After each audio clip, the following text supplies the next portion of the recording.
This, my friends, is the brand new Apple Watch Series 5.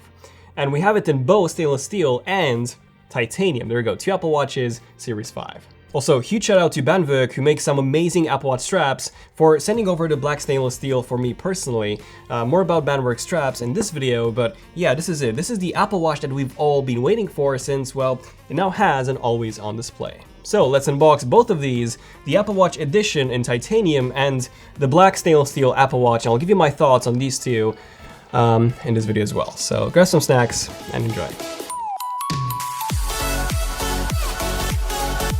Okay, so taking a look at both boxes, the Apple Watch Edition has a bold Apple Watch text in black on the front, whereas the stainless steel model only has a white indented logo and text, and that's it. On the sides, we don't really have anything aside from the pull tab, and then on the back, we get a listing of what we get inside alongside the Apple Watch model. Okay, so let's unbox these up, starting off with the stainless steel model. So opening up that butterfly style packaging, and we actually get 2 boxes inside. So we get the actual Apple Watch box, and then the band, which is in a separate box, and this is, by the way, the black sport band with a black stainless steel pin as well, which isn't really black, by the way. It's not perfectly black like the old Apple Watch bands were. It's more of like a dark space gray instead, but it looks really, really nice on the stainless steel Apple Watch. Opening up the actual Apple Watch box, and we get this booklet, which includes a quick start guide, the warranty and the safety guide, and no Apple stickers at all with this watch. Or with any Apple Watch model for that matter. We then get a charging cable, USB Type-A to that magnetic head that attaches to the Apple Watch when you want to charge it.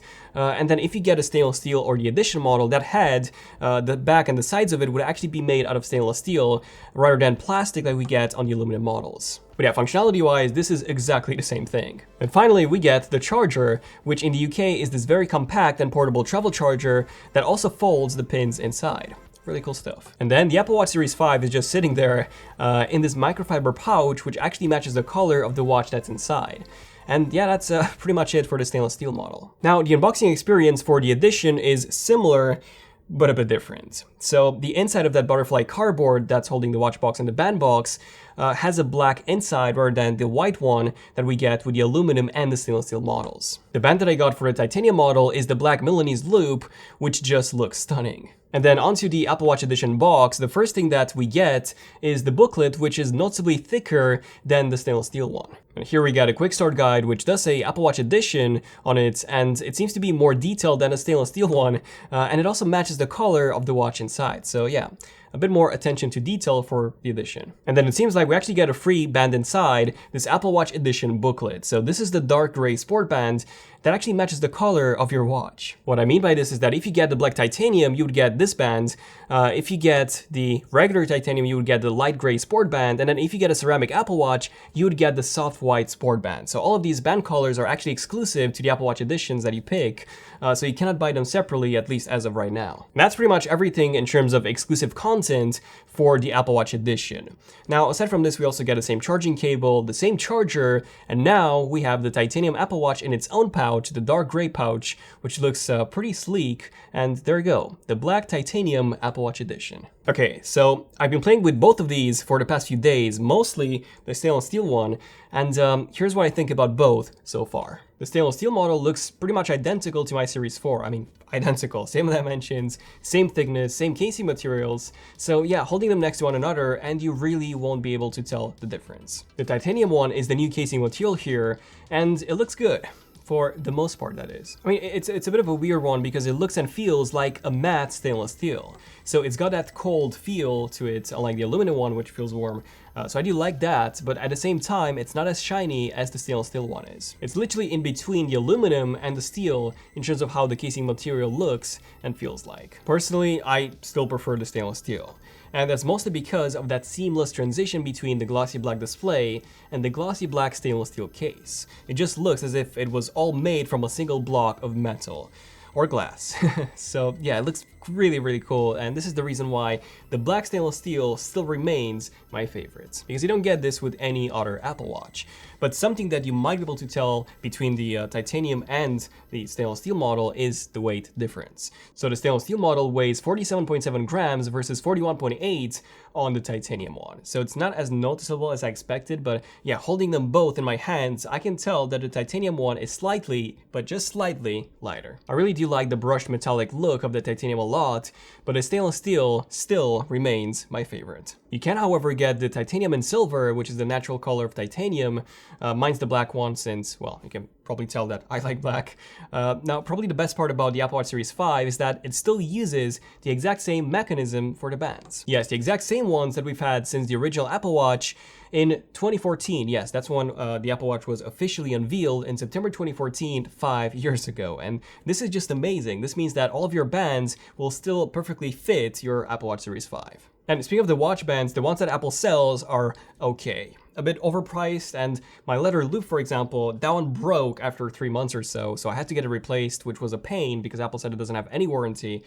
So they refused to replace it twice, and then I had to go to a different Apple store, and in the end, I got it replaced, but it was a pain. So if you're like me and you're looking for some high quality leather Apple Watch bands, then I highly recommend checking out BandWerk, our sponsor for this video. BandWerk is a German leather maker, and they use first-class premium leather for all the Apple Watch bands that they make. They offer some classic designs such as pure black leather, light brown leather, but also some more unique ones such as exotic watch bands, then this very interesting looking Morkbrunn, and they also offer some extremely limited edition bands such as the special edition Visioner band, which is actually made from the leather of the interior seat of a 1986 Porsche 911 G series, which is a very, very rare car. So there's only 179 pieces of this in the whole world, and we have number 50. This is a truly rare and unique piece that you cannot really find anywhere else. Also, when you buy a BandWerk band, the strap hinge or connector would perfectly match the casing material of your Apple Watch. Yes, you can select this when you configure your bands, and BandWerk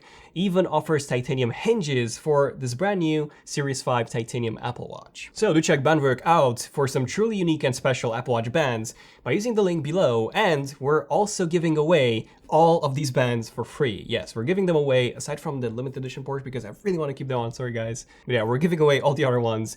And all you have to do to enter this giveaway is to follow us and BandWerk on Instagram and leave a comment on our post, the one with the Porsche watch band, saying why do you want to win a premium Apple Watch band from BandWerk, and also which one. These are all the models that you can pick from, and they're all 44mm, and there's 7 of them. So yeah, good luck to everyone, and thanks again to BandWerk for sponsoring this video.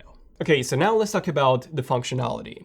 The main feature of this new watch is obviously the always-on display, which is pretty cool, but it does have some downsides, which I'm going to cover in a second. So the way it works is that it has a low-power LTPO display, which the Series 4 also had, by the way. So it's not something unique to the Series 5.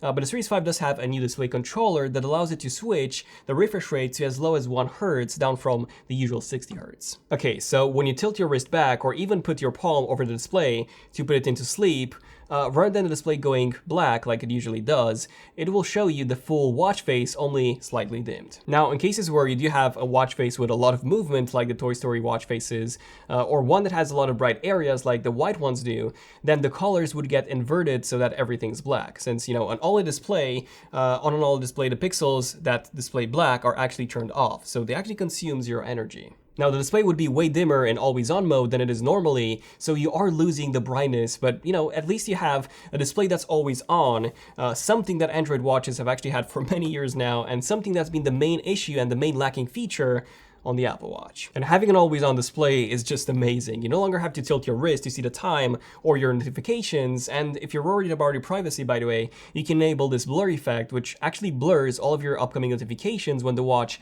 is in sleep with the always-on display on. Okay, so we have a display that's always on, so how does this affect the battery life? Apple's claiming up to 18 hours of battery life on the Series 5, which is actually identical to the Series 4, but I can honestly say that unfortunately it's nowhere near the battery life that the Series 4 had. My Series 4 lasted me for 2 days easily, so at the end of the second day I had about 20% or so left, so yeah, my Series 4 consumed about 40% of battery life every day. The Series 5 with the always-on display on is currently at 54%, and it's currently 10 past 5 p.m. when I'm recording this video, which means that by the end of the day, this will be probably at around 30% or even less, which is pretty bad.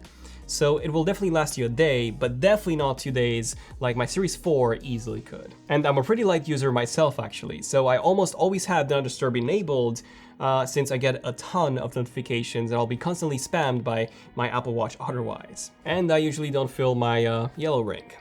So yeah, I know, I don't exercise as much as I should, which is bad, but at least now you know how I actually use my Apple Watch.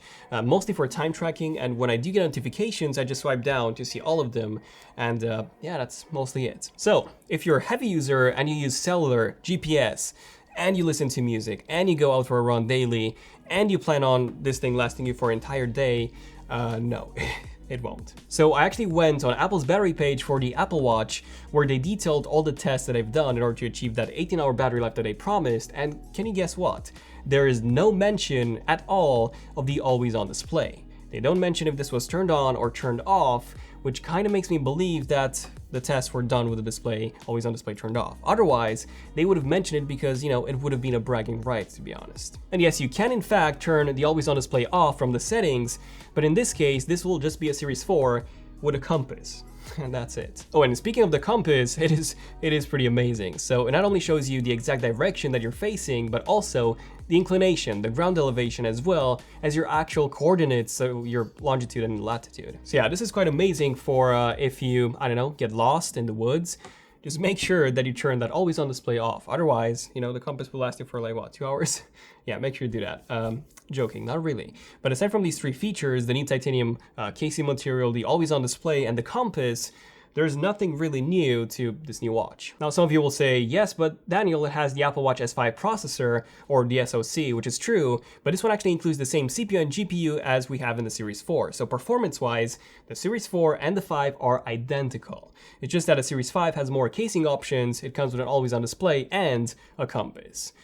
But yeah, I would love to hear what you guys think about the Series 5. If you want to check out this video with interesting things you probably didn't know, such as the fact that it also comes with 32 gigabytes of memory, of storage, which is quite awesome. So you get double the storage that you had in the Series 4.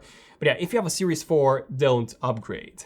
If you have a Series 3 or earlier, I do think that this is a pretty good upgrade in that case. Now, this wasn't the full in-depth review, by the way. This was just my thoughts on the Series 5 in general, and, you know, using this for, you know, for a bit. The full in-depth review is still coming in a few weeks though. I want to test this out even more. I want to test out the battery life and see, maybe Apple will release an update to fix all the issues. So yeah, definitely stay tuned for that. Until then, thanks for watching. Definitely subscribe notifications if you want to see more in-depth tech videos like this one. Hopefully it was. Yeah, I'm Daniel. Give this video a like if you enjoyed. Let me know, and I'll see you guys in the next one. ZONEofTECH, signing out. Cheers.